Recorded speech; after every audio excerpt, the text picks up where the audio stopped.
안녕하세요. 현장을 찍는 지리학자 김희재입니다.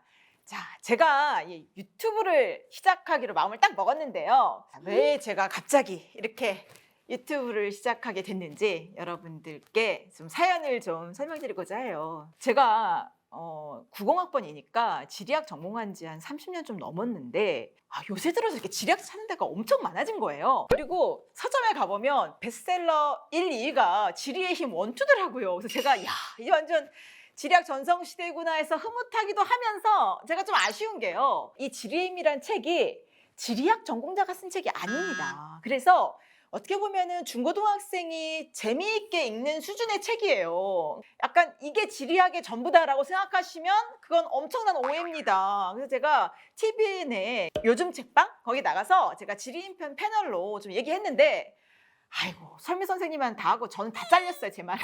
그래서 제가 좀 그 지리의 힘에 어떤 장점도 있지만 한계도 뚜렷한 책이거든요. 그래서 제가 좀 그런 지리학의 얘기 좀 더 들려드리고 또 이 지리학이 사실은 원조 통섭 학문이거든요. 뭐 인문지리, 자연지리, 지역지리, GIS까지 엄청나게 다양해요. 근데 이 지리학의 깊고 넓은 세계를 여러분들이 모르시고 그냥 학교 다닐 때 배운 암기 과목, 뭐 학창 시절에 막 너무 재미없었어 막 이러니까 제가 이 지리학에 대한 좀 오해를 풀고 정말 좀 제대로 이 지리의 넓은 세계를 좀 여러분들께 소개해 드리고 싶다라는 그런 생각이 들었습니다. 제가 2021년 5월에 제 책을 냈어요. 부와 권력의 비밀 지도력이라는 책. 근데 이게 이 지도자들에게 엄청난 CEO분들이 엄청 그 책에 공감해 주시고요. 좋아하세요. 근데 제가 보니까 정말 이 세계사를 관통하는 원리 같아요. 그러니까 지도를 잘 읽고 활용하는 지도자를 가진 나라는 국운이 확 피고 또 온 국민이 지도를 잘 읽으면 지도를 읽고 활용하는 능력을 기르면 또 그 나라가 잘 되더라고요. 저는 이게 진짜 지도가 중요한 것 같은데 여러분들이 안 믿으시는 거예요. 그리고 어디 제가 잠깐 어디 유튜브 가서 얘기하고 그러면 뻥이다. 이거 너무 과장하는 것 같다. 근데 정말 아니거든요. 저는 오히려 책을 쓴 다음에 정말 지도와 지구본이 부와 권력의 비밀 같다라는 간증을 제가 너무너무 많이 들어요. 그럼 예를 들면 뭐 강방천 회장님부터 시작해서 뭐 여러분 진노조스 아세요? 예, 진노조스도 되게 지도의 중요성 강조하고 그리고 세계사를 딱 보면 이제 지도를 넘어서 지구본을 강조하는 지도자들이 많았거든요. 왜냐하면 지도는 평면이잖아요. 그러니까 왜곡이 어차피 있어요. 근데 지구본은 이게 가장 지구와 가깝기 때문에 면적의 왜곡이 적어서 정확한 지도를 원하는 사람들이 이 지구본을 찾거든요. 근데 그게 보니까 엘리자베스 1세 여왕부터 시작해서 드레이크 또 조지 워싱턴 미국의 초대 대통령이죠. 그리고 루즈벨트 가문까지 심지어 처치까지 너무너무 지구본을 중시한 거예요. 그러니까 정말 지구본이 어떻게 보면 지도력의 상징 같아요. 저는. 그리고 짐 로저스 정말 세계적인 투자가고 또 뭐 기네스북에도 올랐더라고요. 하도 여러 나라를 다녀가지고. 근데 이분이 늙음하게 딸을 둘을 얻어서 너무나 귀한 딸인데 이 두 딸에게 줄 선물로 무엇을 준비했느냐. 주식도 아니고 채권도 아니고 지구본. 근데 이 지구본이 5개 외국어로 된 지구본이에요. 그러니까 5개의 지구본을 준비한 거예요. 딸들한테. 제가 근데 싱가포르에 있는 그분 집에 가봤거든요. 근데 5개보다 더 있어. 계속 업데이트하는 거예요. 왜냐면 지구가 있어 바뀌잖아요. 지명 같은 것들이. 그래서 야 진짜 지구본이 부와 권력의 비밀이 맞구나 하는 걸 제가 확신하게 되었거든요. 그래서 지도력 뻥 아닙니다, 여러분. 제가 계속 이 지도와 지구본을 잘 활용해서 부와 권력을 얻은 분, 또 행복한 성공의 주인공이 된 분들을 제가 여러분들께 소개시켜 드리겠습니다. 여러분들이 좀 착각하시는 게요. 그 지도를 본다고 그래서 내가 그걸 지도를 읽는다고 생각하시는데 여러분들은 내비게이션 시킨 대로 가는 어떻게 보면 지도 앱의 노예가 되신 걸 수도 있어요. 여러분들이 지도를 주체적으로 읽고 또 내 목적에 맞게 활용하는 것은 또 다른 능력이고 그렇게 하는 법을 배워야 되는 거거든요. 여러분 네이버 치면 사전에 다 나오는데 여러분 국어 배우시잖아요. 마찬가지예요. 그리고 이 지도를 읽는 능력 또 다양한 환경을 탐색하면서 우리가 개발할 수 있는 그런 능력들이 많거든요. 예를 들어 창의성이라든지 또 종합적 판단 능력이 이 길을 찾고 또 지도를 읽어내면서 여러분들이 발달시킬 수 있는데 그러니까 여러분들이 너무 그 인터넷 지도에만 의존하시지 말고 스스로 지도를 그리고 활용하는 기회를 좀 많이 가지셨으면 좋겠어요. 요새 이제 경제교육 중요성 강화하잖아요. 요즘 존리 대표님이 나오셔서 경제 금융 문맹이 문제다 뭐 이렇게 해서 부자 되는 걸 막는다 뭐 이거 전염병이다 이렇게 얘기하시는데 저는 지리 문맹은요 부자가 되게 하기는커녕 생존조차 어렵게 한다라고 생각을 합니다. 그리고 이 세계사를 쭉 보면 이 지도력 강국이 결국은 당대의 최강국이었어요. 근데 미국이 잘 나가다가 사실은 조금 주춤했던 시기가 있는데 그때가 사실은 미국이 지도력이 바닥이었던 때거든요. 그래서 왜 지금 지리학인가 또는 분노의 지리학 이런 책 보면은요. 미국의 지리 문맹 지도자들이 국가 경쟁력을 갉아먹었다. 뭐 이런 실질적 사례들이 많이 나와요. 그래서 제가 그거를 차이나는 클래스 나가서 얘기를 다 했거든요. 그리고 많은 칼럼을 쓰고 책도 썼어요. 근데 우리나라가 아무것도 안 바뀌는 거예요. 그리고 막 외교관들이 지리를 안 배우니까 막 지명 헷갈리고 국명 헷갈려가지고 막 외교적 결례 일으키고 그래도 변화가 없어요. 국립외교원에 지리 커리큘럼이 없어요. 자, 거기서 멈추지 않습니다. 작년에요. MBC가 큰 사고 쳤어요. 도쿄올림픽 개막식 방송을 하는데 한 20여 개 국가를 잘못 설명한 거예요. 우크라이나를 체르노빌로 연결시키질 않나, 뭐 IT 폭동을 연결시키지 않나, 뭐 인도네시아 지도에 잘못 표시하질 않나. 그래서 막 뉴욕타임즈를 비롯한 CNN 전 세계 언론이 완전 한국 공영방송에 이랬다고 해서 우리가 국가적으로 완전히 망신을 당했는데 저는 그러면 우리나라 반성할 줄 알았어요. 야, 우리가 지리 문명이구나. 이렇게 열심히 뭐 BTS나 막 기업들이 올려놓은 우리나라 그 가치를 떨어뜨리는 거잖아요. 그래서 좀 반성할 줄 알았거든요. 근데 아무도 그것에 대해서 교육적으로 문제 제기를 하지 않고 우리 한국인 전체가 지리 문명으로 전락하고 있는데 아무도 그것에서 이야기하지 않아서 제가 나라도 우리나라 모든 국민들 지리 문명 탈출 운동을 시작을 해야 되겠다. 그래서 제가 유튜브를 통해서 여러분들께 어떻게 하면 우리가 지도력을 향상시킬 수 있는지, 지리 문맹이 왜 문제인지 하나하나 가르쳐 드리도록 하겠습니다.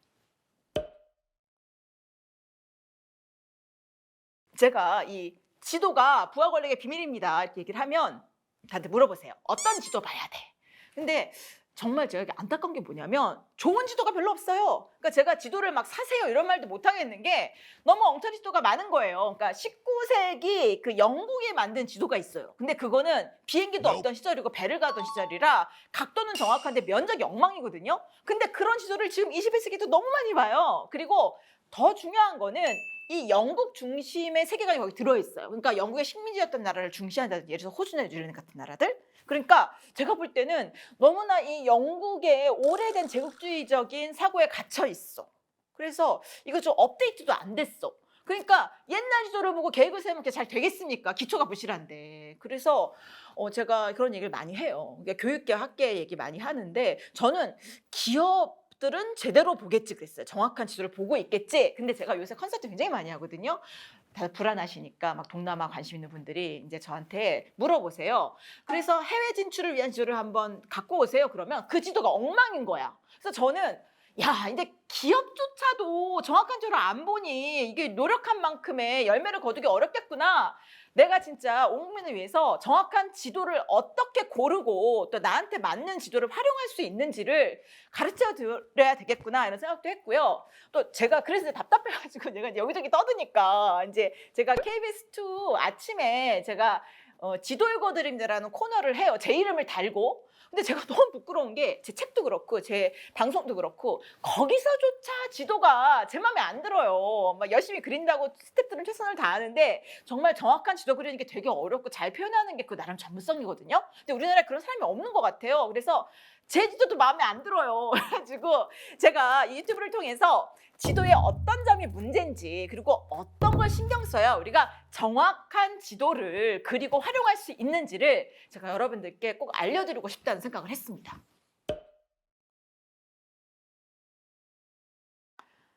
진짜 제가 엄청 많이 나갔더라고요. 제가 20대 후반에 1998년 이때쯤 제가 EBS 세계지리 수능 방송을 했어요. 그때 제가 같은 학교에서 근무했던 분이 여러분 큰별 최태수 선생님이셨거든요.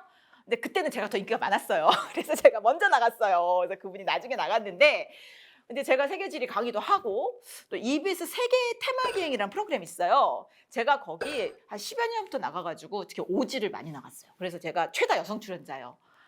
근데 문제는 뭐냐? 그 안에 여러분 편집돼서 나가는 내용은 아주 일부예요. 사실 빙산의 일각처럼 거의 보이는 것만 있고 그 밑에 굉장히 많은 지역에 관련된 이야기들이 있는데 수능 방송도 그렇고 세계 테마기도 그렇고 제가 못한 이야기가 너무 많은 거예요. 근데 그게 어떻게 보면 여러분들이 굉장히 흥미로울 수도 있고 또 그 지역의 진짜 모습을 보여주는 거거든요. 근데 그걸 못 보여주니까 오히려 내가 그 프로그램 나가서 오히려 편견만 강화하는 거 아닌가 문제풀이만 하고 이러니까요. 그래서 제가 그게 좀 자괴감이 들었습니다. 그리고 제가 뭐 책도 냈죠. 또 신문에 칼럼도 제가 엄청 많이 썼어요. 뭐 동아일보, 중앙일보, 한겨레, 경향, 조선까지 제가 안 쓴 데가 없는데 여러분 요즘 신문 안 읽으시잖아요. 그죠? 그리고 제가 또 답답하니까 또 방송 나갔어요. 그래서 차이나는 클래스, 뭐 요즘 책방, 뭐 안 나간 데가 없는 것 같아요. 이런 강연하는 프로그램에. 근데 제가 이런 문제 제기를 하고 또 우리가 이렇게 바뀌었으면 좋겠다 말씀을 드리면 여러분들이 그때는 그냥 듣고 그냥 또 잊어버리세요. 정책에 변화가 없어요. 교육이나 외교나 뭐 이런 쪽에서 전혀 변화가 없고 제가 이제 다른 사람 유튜브에 나가잖아요. 그러면은 이제 잘리기도 하고요, 제 말이. 그리고 충분치 않기 때문에 여러분들 지리를 많이 모르시잖아요. 그러니까 제가 지리 설명하다 끝나요. 본론에 못 들어가요. 그러니까 다들 댓글에 이게 좀 너무 가볍다, 너무 얕다 이렇게 말씀하시는 거예요. 근데 저는 제가 한 말과 글에 대해서 저는 굉장히 제가 많은 연구 끝에 하는 말이고 쉽게 하지만 그리고 제 컨텐츠에 대한 제 무한 책임감이 있어요. 그래서 제가 말한 게 틀리면 틀린 대로 맞으면 맞는 대로 제가 애프터 서비스 좀 해드리고 싶고 또 여러분들이 제가 나가 유튜브에 대해서 이렇게 댓글 다신 거에 대해서 제가 또 더 추가 설명도 드리고 싶고 그런데 제 유튜브 채널이 없으니까 제가 그거 못하는 거예요. 그래서 제가 제 유튜브 채널이 있으면 제가 이전에 나갔던 그런 유튜브 방송에 대해서도 제가 피드백 드릴 수 있고 또 제가 그동안 방송에 나가서 못했던 그 뒷이야기도 제가 좀 더 자세하게 드려서 여러분들이 지리를 좀 더 온전하게 이해하시고 또 제 말의 맥락들을 여러분들이 짐작하실 수 있게 좀 도와드려야 되겠다 그런 생각을 하게 됐습니다. 지금이요, 여러분. 지금 세계 질서가 급변하는 시기예요. 여러분 느끼시죠? 그러니까 코로나19 이후에 많은 것이 바뀌었고 또 이제 기후 위기라고 하잖아요. 그래서 지리적인 어떤 지식과 또 관점을 갖는 게 모든 분야에서 굉장히 중요해졌어요. 그리고 막 우크라이나 전쟁 일어나니까 지금 세계가 막 흔들리잖아요. 그리고 이제 디지털 혁명까지, 디지털 전환까지 더해지니까 정말 이전의 세계 지도로는 설명할 수 없는 그런 이슈들이 너무나 많이 생기고 또 게임의 규칙이 바뀌는 시기이기 때문에 그 열심히만 한다고 되는 게 아니에요. 정확하게 세계 지도를 읽어내고 그 규칙을 잘 알아야 우리가 성공할 수 있거든요. 특히 이제 지금 아시아가 굉장히 중요해졌어요. 그런데 특히 이제 IPF라는 그런 미국이 들고 온 어떤 새로운 경제 프레임이 있잖아요. 이 IPF의 핵심 국가인 동남아시아, 흔히 아세안이라고 하죠. 이 동남아시아 지역에 대한 이해가 부족하기 때문에 제대로 이 IPF를 설명 못 하시더라고요. 특히 이 3프로TV를 활성화시킨 데 기여하신 이 지구본 연구소의 최준영 박사님조차도 고백을 하셨어요. 내가 세계 여러 나라를 다 다루지만 솔직히 내가 동남아는 내가 자신이 없다. 나한테 무거운 짐이다. 근데 제가 1997년 제가 서울대 국제대학원 동남아 지역연구 1기거든요. 제가 베트남어 또 마이너도 배우고 나름 이 동남아시아 지역에 대해서는 현지인이 인정하는 전문가라고 자부를 합니다. 그래서 이 IPF의 핵심 국가인 동남아를 제가 여러분들께 정말 정확하게 또 재미있게 이제 설명드려야 이 IPEF라는 어떤 새로운 기회도 우리나라가 잘 활용할 수 있지 않을까라는 생각이 들어서 이제 더 이상 미루지 않고 지리 문명도 탈출시키고 또 이 IPEF의 가치를 여러분들께 제대로 알려서 여러분들이 자기가 원하는 어떤 성공을 이루시는데 제가 도움이 되어드려야 되겠다라는 그런 생각이 들었습니다. 특히 동남아. 왜냐하면 일반 애들이요. 동남아를 애들이 똥남아라고 그런 걸 듣고 제가 엄청 충격받았습니다. 아니다. 동남아는 돈이 되는 동남아다. 우리한테 굉장히 중요한 파트너고 또 우리가 여기에서 많은 행복한 일도 경험할 수 있고 또 성공할 수도 있는 그런 지역이거든요. 그래서 똥남아 아니고 돈남아라는 것도 제 유튜브를 통해서 여러분들께 제가 설명드리고 싶습니다.